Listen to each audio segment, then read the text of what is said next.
যোগাসনের গুরুত্ব। যোগের শাখা যোগাসন, প্রাণায়াম এবং ধ্যান।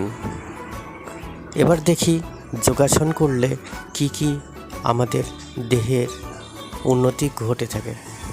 যোগাসন শরীর, মন, আধ্যাত্মিক ধাপগুলিকে উন্নতি করে, শরীরের রক্ত সঞ্চালন বাড়িয়ে তোলে, হজম শক্তি উন্নতি করে, কোষ্ঠকাঠিন্যকে দূর করে রোগ ব্যাধির মূল উৎসকে ধ্বংসের দিকে এগিয়ে যায়, হার্ট ও রক্তচাপ নিয়ন্ত্রণ করে, শ্বাস প্রশ্বাসের উন্নতি ঘটায়, পেশির শক্তি বাড়ে, স্মৃতিশক্তি বৃদ্ধি করে।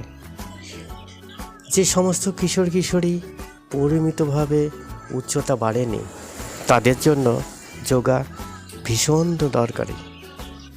অনেকে শারীরিকভাবে মেদবহুল, মোটা, তাদের শরীরকে ফিট রাখে এই যোগা। রূপ লাবণ্য, কুশিক্ষা, দুশ্চিন্তা, হঠকারিতা, সমস্ত রকমের ব্যথা, স্মৃতিশক্তি বাড়াতে যোগা বিশেষ দরকারি। তাই যোগাকে হেলাফেলা না করে আসুন নিজে যোগাসন করি, অন্যকেও যোগাসন করাতে উৎসাহিত করে তুলি।